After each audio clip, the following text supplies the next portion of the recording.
Have you ever been called to something that felt so big? Something that you just knew you didn't have the skills for?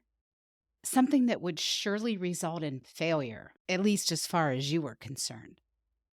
I remember the moment when it all became clear. When the Lord said, "This is the way, walk in it."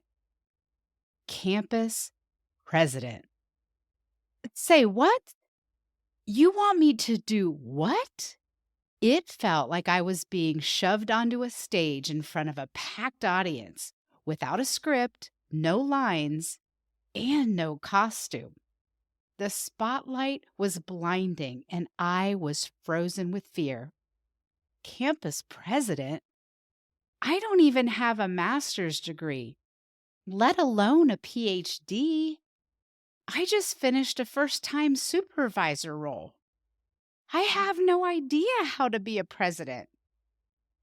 As if to suggest that God missed it when he had me skip the traditional path to a promotion where you graduate one level at a time. I kept thinking, what if I mess up? What if they see I'm not qualified? I clutched my comfort zone, whispering frantic prayers and trying not to entertain thoughts of inevitable failure, embarrassment, and rejection. Lord, I do not know how to do this. How many times have you been paralyzed or held back from taking the next step because you don't know how to do the thing that is set before you? The knot forms in your stomach, and the storm of thoughts begin to toss you around. What if I disappoint God or others? Surely the world is going to realize I don't really have the credentials needed for the task. Why would God even call me? As if that isn't enough, the waves grow higher, whipping you even harder. What about money? And when in the world will I be able to fit this into my schedule? Where do I even begin? It's like fear and perfectionism met and had a baby, and they named it, can you guess? Imposter syndrome. The Britannica definition states that imposter syndrome is a persistent, unjustified feeling that one's success is fraudulent despite a record of achievement or respect by one's peers. It was one of the things that always baffled me about my journey. So many colleagues and friends, family members saw me as high achieving and so successful, yet I never felt good enough. And each time I was called to a new path, the same vicious cycle reared its ugly head. It's so easy to get caught up in how everything will come together, isn't it? But what if we're focusing on the wrong question? Instead of worrying about the how, we're invited to trust the who, God. Today, we'll learn the traps the enemy lays to keep you stuck in worrying about the how. And we'll explore some practical steps to shift your perspective and start leaning into his faithfulness. Here's the best part. By the end of this episode, you'll walk away with a brand new approach to conquering imposter syndrome and breaking free from the weight of perfectionism for good. It's kind of ironic. You're going to learn a simple how hack so that you can finally stop obsessing about the how. Imagine stepping forward, not because you have all the answers, but because you know the one who does. The Redeemed Perfectionist is God's safe haven created to help you learn life hacks to trade striving or surrender and step into the joy of His plan for you. Hey there, I'm Lenee Pezzano, fellow Olympic-level mental gymnast and host of the Redeemed Perfectionist podcast. For years, I wrestled with the weight of striving, the shame of my imperfections, and the fear that I wasn't good enough for the call God placed on my life.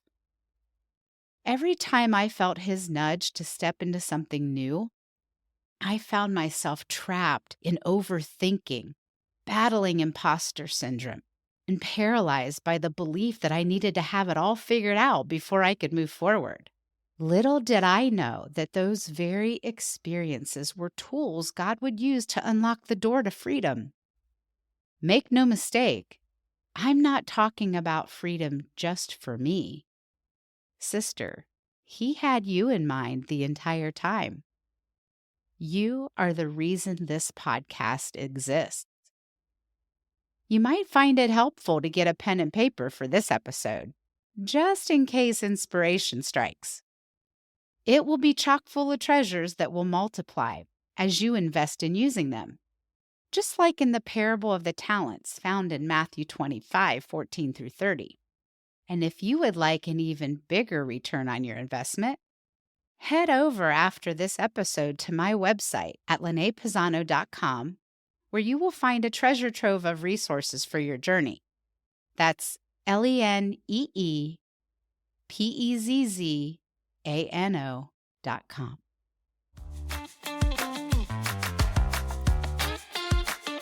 Let's imagine for just a moment that you and I are hanging out on your couch in our comfy clothes with a hot cup of cocoa, reminiscing about some of the most stressful times in our lives that we eventually overcame. What examples would come to mind? Would it be that time when you were going on that road trip to a foreign country and you had no idea which transportation to take or where to stop for food or a restroom? But your friend reminded you that she grew up there and knew the area like the back of her hand. You finally relaxed and remembered that you were with the one who knew the route and the best method to get between destinations. Or maybe it was when you were about to become a first-time parent and your stress level quickly grew faster than the baby inside you. You didn't know all the hows, like how to calm a crying baby at 2 a.m. or how to keep your child safe. But your mom and a few trusted friends were just a phone call away, and you breathed easier because you trusted the who had walked that road before you.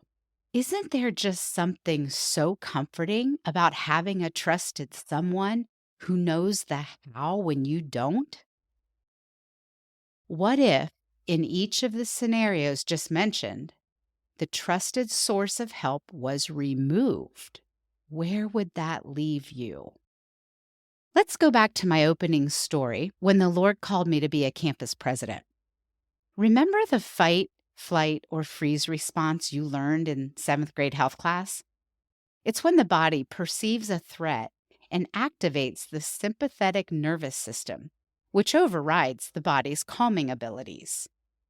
Your heart rate increases, your breathing gets faster, your blood pressure goes up, and you get that sinking feeling in your gut. We'll refer to these physical reactions as fruit. I think it's safe to say, in my situation, I had a whole basket of fruit that was quickly growing into an orchard. My insides were running from the opportunity before me, which leads me to your first hack for not worrying about the how. Hack number 1, name the fruit and find the root. When fear or overwhelm takes over, your body's physical reactions, like a racing heart, shallow breathing, or that sinking feeling, are the fruit. But fruit doesn't grow on its own. It's always connected to a root. And in this case, the root is often a belief about the situation you're facing. You might ask yourself, what am I really afraid of? What am I telling myself about this situation or my ability to handle it? Is my reaction rooted in a need for control or fear of failure? Here's the thing. Perfectionists thrive on control. We want to know every step every contingency and every possible outcome. We believe our worth is directly tied to our achievements. So it's understandable that we also believe that if we can map out every step perfectly, we can avoid mistakes. Avoiding mistakes means others will be pleased with our performance, which means we have value. The more we can avoid mistakes, the more valuable we are to the world. Who doesn't want to be accepted and considered valuable? I know I do. The problem is that life rarely gives us a step by step guide. And that uncertainty sends us straight back to the orchard picking the I must know how fruit. In my situation, I was stuck eating of that fruit. How beneficial might it have been if I would have taken things a step further, inspected the fruit, and determined it to be a bad apple?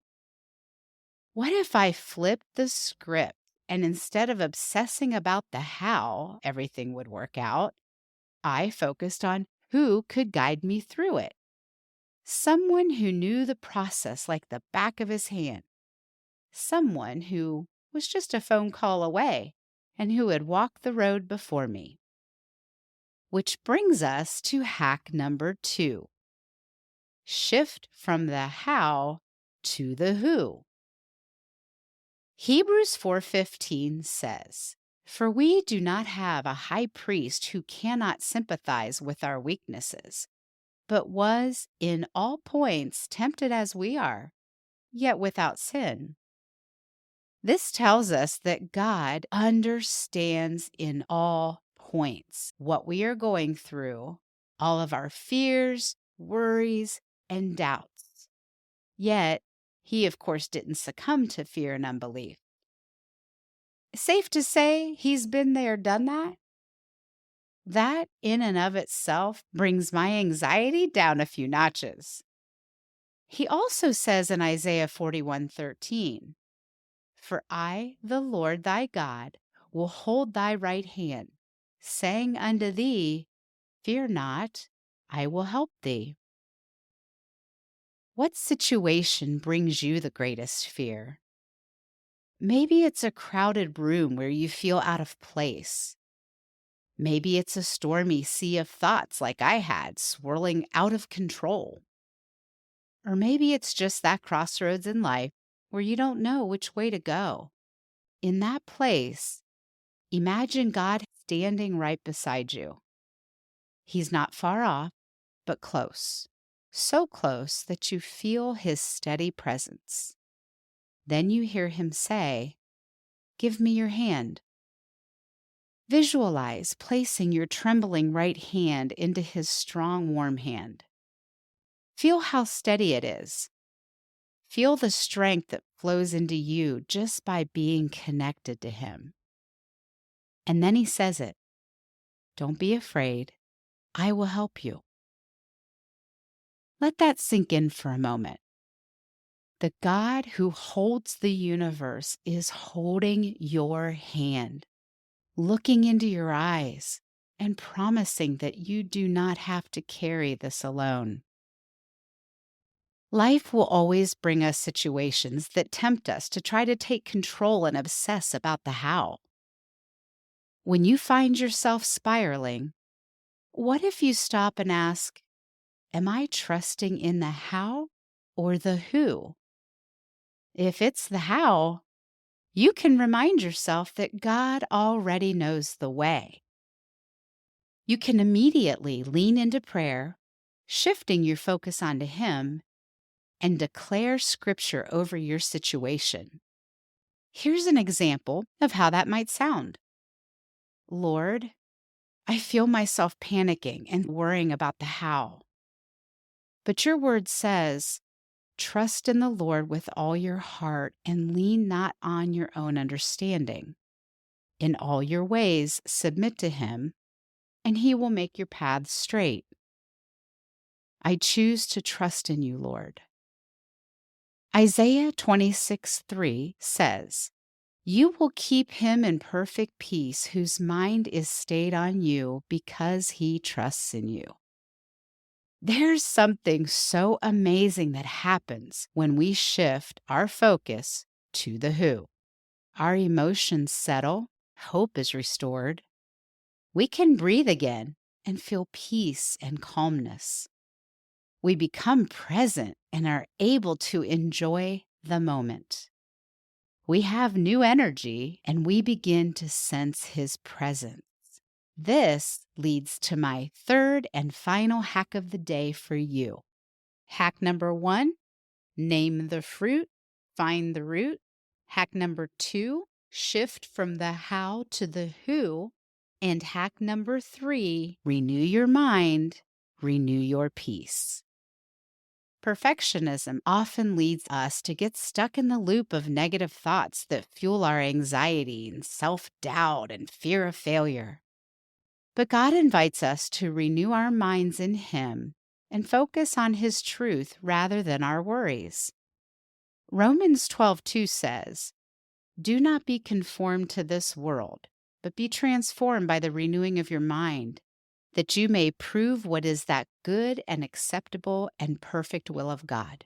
In Philippians 4:8, we're encouraged to fix our minds on things that are true, noble, right, pure, lovely, admirable, excellent, and praiseworthy. What does renewing your mind look like? It's taking intentional steps to replace your thoughts with His promises and truths. 2 Corinthians 10:4-5 speaks of the fact that Christians have mighty spiritual weapons that we use to bring down strongholds, and that those weapons cast down anything that sets itself up against the knowledge of God and brings into captivity every thought to the obedience of Christ. These hacks that you're getting today, they are your spiritual weapons. When those fear-based thoughts start creeping in, catch the thought. Recognize that it's happening. Ask yourself, what is the truth I know about God at this moment? What do I know about His love for me and His promises for my life? Write it down. Make a list of specific truths from Scripture that speak to your situation and remind you that you are not alone. This is your God truth list. And then speak the truth. Instead of speaking the lies of fear and self-doubt, speak out loud the truths you've written down, even if it feels uncomfortable at first. I promise you, there comes a point if you regularly practice these hacks that your belief system will be changed permanently, and you will reap sweet fruit from a new orchard in your soul. This is a true transformation. Breaking up with perfectionism is possible. Because here's the truth. Knowing the right who will always be better than knowing the how. It's not about having all the answers or following a perfectly laid out plan. It's about trusting the one who already has it all figured out. When we shift our focus from controlling the process to trusting the one who controls the outcome, we can step into peace, freedom, and a deeper relationship with Him. Boy, how I wish I would have had someone guiding me through such powerful advice when I was in the midst of my storm. It's why I'm so passionate to help you now so you can gain victory much faster. Remember, perfectionism doesn't stand a chance against God's grace. No matter where you are in your journey, He's got you. And He's more than capable of guiding you through any fear you face. Today, I challenge you to let go of the need to know all the hows and rest in the confidence that God is walking with you through it all. Remember, when you're tempted to obsess over the how, shift to the who, lean into His promises, and let Him lead the way.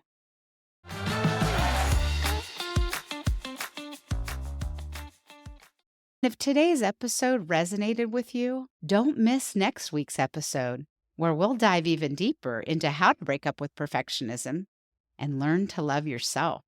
And if you're looking for more resources to help you on this journey, make sure to check out my website, again, at leneepezzano.com, where you'll find tools and resources to guide and support you. And maybe you desire a community who will root for you and remind you of God's truths. Be sure to join our Facebook community, the Redeemed Perfectionist. The link's in the show notes, and I can't wait to see you there.